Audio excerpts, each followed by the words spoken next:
Whatever Shedeur Sanders does well, Todd Monken has it in his bag to help that kid. The Cleveland media has a Shedeur Sanders problem, and every single day they refuse to fix it. The problem gets worse. Albert Breer just confirmed what the insiders have known for weeks. Shedeur Sanders is ahead of Deshaun Watson in the quarterback competition. Todd Monken has a deliberate, fully constructed plan to build the entire Cleveland Browns offense around this young man, and the people in that city's press boxes who have been running against Shedeur since before he took a single NFL snap are now standing completely exposed, completely isolated, and completely out of step with every credible voice covering this league. That is not an opinion. That is the documented reality. And today we are ripping the doors off the Cleveland media's war against Shedeur Sanders because Albert Breer just made their position indefensible. Welcome back. This is hot news, and today we are exposing the brutal, undeniable gap between what the NFL's most connected insiders are saying about Shedeur Sanders and what the old guard in Cleveland's local media has been selling its audience for months. Let me be entirely clear with you right now.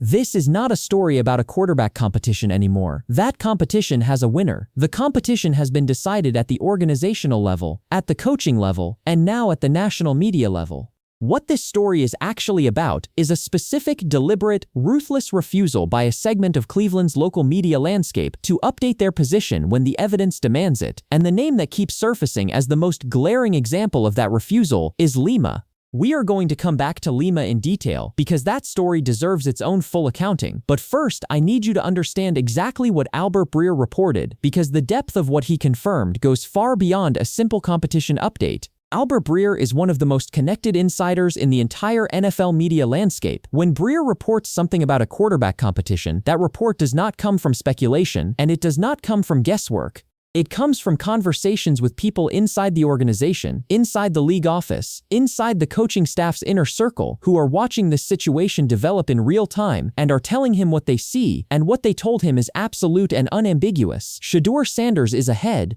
The plan is in place, and Cleveland is not waiting around to find out what Deshaun Watson has left in the tank. Sit with that for a second. The Cleveland Browns are not waiting on Deshaun Watson. They are managing Watson's role around the fact that Shedeur is already the guy. That is a seismic organizational statement delivered not through a press conference, not through a formal announcement, but through the actions of a coaching staff that has already made its decision and is now building the infrastructure around that decision. Todd Monken is not running a competition in good faith. Todd Monken is running a transition, and the transition has a clear direction. Now let me walk you through what Breer's reporting actually revealed because the details matter enormously here, and the establishment does not want you to look at all of them carefully. Monken is not simply preparing to start Shedeur Sanders. That would be significant enough on its own. What Monken is doing is constructing an entirely new offensive identity around Shedeur's specific strengths, his decision-making style, his command at the line of scrimmage, his football intelligence, and the way he processes defensive looks. Monken has said publicly and through his actions that whatever Shedeur does well, he has the tools and the system to maximize it. That is a coaching staff putting its full institutional weight behind a young quarterback. That is not a trial run. And the personnel decisions reinforce every word of it. Monken is reportedly developing Harold Faunen as a genuine contributor at tight end, someone who fits the kind of multi-level passing game that a quarterback with Shedeur's processing speed can weaponize. He is preparing Denzel Boston to be a real weapon at receiver, not a depth piece, not a project, but an active threat in an offense designed to give Shedeur options at multiple levels. He has Spencer Fano coming in as a rookie at left tackle, tasked with protecting the blind side of the franchise's new starting quarterback. He has Quinshon Judkins entering his second professional year as the bell cow running back, a player whose development trajectory runs parallel to Shedeur's. He has Casey Concepcio in the mix at receiver. He has an entire young core being assembled, piece by piece, around the belief that Shedeur Sanders is the foundation everything else gets built on top of. A young core. Think about what that phrase actually means in the context of an NFL franchise. When a team builds a young core, they are not making a one-year bet. They are not hedging their investment with a veteran safety net. They are committing to a multi-year development arc. They are saying that the players in this building are going to grow together, struggle together, develop chemistry together, and eventually win together. That is a franchise reset. That is what Todd Monken is executing in Cleveland right now, and Shedeur Sanders is the cornerstone of it. When an offensive mind with Monken's credentials, and his credentials are real and they are substantial, decides to orient his entire offensive philosophy around a specific quarterback, he is putting his own professional reputation on the line. Monken has worked with elite quarterbacks throughout his career. He knows the difference between a prospect who looks good in practice and a franchise player who can carry an offense through adversity. He has seen both categories up close. And what he has seen from Shedeur Sanders in practice, in film sessions, in the way Shedeur leads his teammates and commands a huddle, has convinced him that this is the right man to carry this offense for the next decade. Not the next season, the next decade. That is the loudest possible statement of confidence a coaching staff can make, and it came before a single regular season snap. That is not a coach being polite. That is a coach who has already made his decision and is building the roster to support it. Now let's talk about the national media, because the evolution of the national conversation around Shedeur Sanders is one of the most instructive things happening in NFL media right now, and it deserves a full accounting. The national voices who were critical of Shedeur early, and there were many of them, and their criticism was often severe, have at least had the intellectual honesty to evolve their positions when the evidence demanded it. That is what makes what is happening in Cleveland's local media so absolutely undeniably jarring by comparison. Take Carter. Carter spent months questioning everything about Shedeur's game, his arm strength, his readiness for the professional level, his character, his draft value. Carter built takes around the idea that Shedeur was overhyped, that the Colorado environment inflated his numbers and his reputation, and that the NFL would expose the limitations that college football had obscured. And then Carter watched the evidence accumulate, watched Shedeur demonstrate preparation and command and football intelligence, and came out and declared Shedeur the best quarterback option the Cleveland Browns have for this season. That is a complete reversal. A full 180-degree turn, and Carter owns it. Carter stood in front of his audience and said, "I was wrong, here is what changed my mind, and here is where I stand now." That is what intellectual honesty looks like. Take Colin Cowherd. Cowherd built significant portions of his Shedeur commentary around the argument that Colorado was not a legitimate proving ground, that the competition Shedeur faced in college did not translate to meaningful NFL projection data, that the hype surrounding the Sanders family exceeded the on-field reality. Cowherd was confident in that position. Cowherd was loud about it. But watch what has happened to Cowherd's tone in recent weeks. The certainty has softened. The confident dismissals have given way to something that looks a lot more like curious observation. When Cowherd starts hedging, when the hard declarative statements start developing qualifiers, you know the weight of the evidence has become too heavy to push back against. Cowherd has not fully reversed the way Carter has, but the direction of travel is unmistakable. Take Rex Ryan. Rex Ryan called Shedeur entitled. Rex Ryan suggested that Shedeur's character, his character, would prevent him from ever functioning as a real professional in an NFL locker room. Rex Ryan was categorical about it, and then Shedeur started making plays that could not be explained away, and Ryan walked back every single word. Ryan acknowledged that he thought Shedeur could be a starting quarterback, that he expected him to sit in his first year and take over in his second, and that he is not surprised at all by what is happening in Cleveland. Not surprised at all. Those are Rex Ryan's words. The man who called Shedeur entitled is now saying he is not surprised at all that Shedeur is winning a starting job. Let that sink in. Rex Ryan, not surprised at all. These are national voices with massive platforms and strong opinions, and they changed because the evidence gave them no rational alternative. That is the process. You hold a position, the subject responds with performance and preparation and demonstrated football intelligence, and when the performance contradicts the position clearly enough, you update. That is what Carter did. That is what Cowherd is in the process of doing. That is what Ryan did. Lima has refused to participate in that process. Lima is still standing in the same spot, holding the same sign, long after the parade passed, and I want you to understand exactly why that matters, because it is not just about one local media personality being stubborn.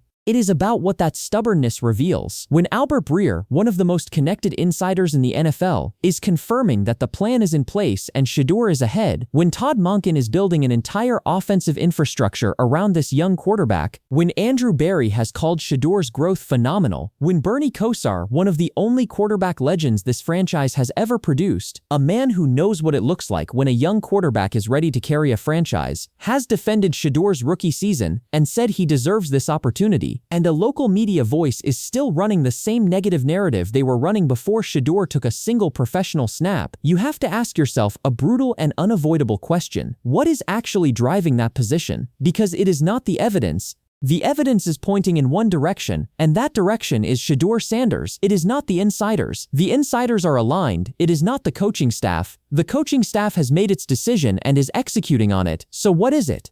Shedeur Sanders himself addressed this directly, and he did it without bitterness, without drama, without the kind of public grievance performance that his critics predicted he would resort to when things got hard. He pointed out that most of the hatred directed at him is really about his father, that the older generation carries a specific, deeply rooted resentment toward Deion Sanders, and that resentment gets transferred onto his son. While the younger generation looks at Shedeur clearly, sees what he is actually doing, and evaluates him on his own merits, the older generation cannot separate the son from the father. They cannot look at Shedeur Sanders the quarterback without seeing Deion Sanders the personality, and all the complicated feelings that personality generates in people who came up in a different era of football culture. That is a sophisticated, emotionally intelligent observation from a young man who could easily have responded to the criticism with anger. He chose clarity instead. He is too focused on what he is building to waste energy on the people trying to tear it down. And what he is building right now in Cleveland is a quarterback career that every credible voice in the NFL media is beginning to take seriously. Let me be entirely clear about the weight of what has happened here. Todd Monken has his quarterback.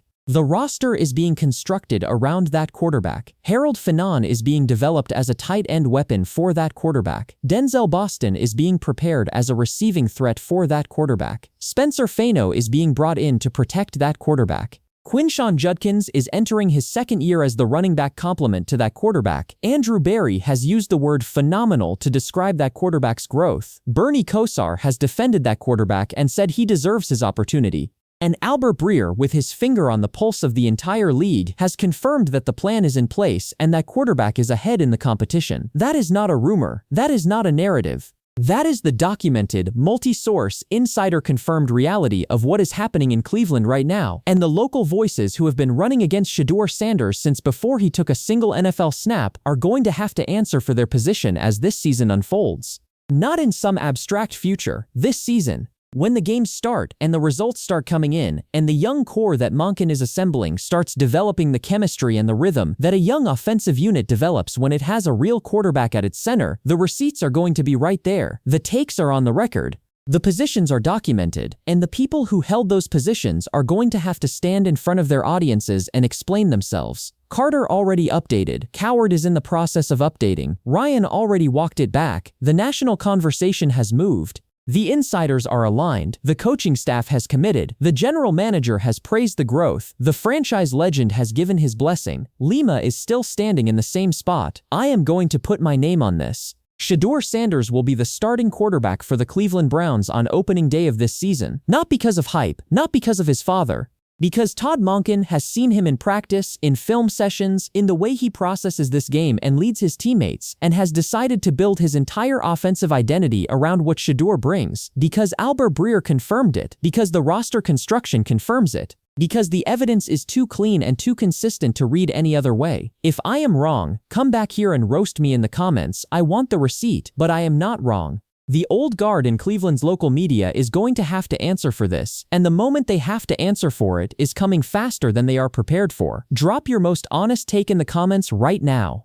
Does the Cleveland local media owe Shedeur Sanders a public apology before this season starts, or do they get to wait until the wins pile up and quietly change their tune without ever acknowledging what they put this kid through? I want every opinion that is willing to commit to one side. No fence sitting, one side. Drop it below. Hit the notification bell because this story is not finished, the season has not started, the young core is still assembling, and every week between now and opening day is going to bring new confirmation of what Breer already confirmed and what Monken is already executing. We will see you in the next video. With no strings attached, I believe Shedeur is going to win it. If you had asked me 2 months ago, I thought Deshaun still has some talent. But I think Shedeur has gotten his career back on the right track. I still want another weapon for him, and he's going to be the starter opening day for the Cleveland Browns. Albert Breer has put an end to the debate. The conversation about whether Shedeur Sanders is actually going to get his shot in Cleveland. Whatever Shedeur Sanders does well, Todd Monken has it in his bag to help that kid. With no strings attached, I believe Shedeur is going to win it. If you had asked me 2 months ago, I thought Deshaun still has some talent. But I think Shedeur has gotten his career back on the right track. I still want another weapon for him, and he's going to be the starter opening day for the Cleveland Browns. round. Albert Breer has put an end to the debate. The conversation about whether Shedeur Sanders is actually going to get his shot in Cleveland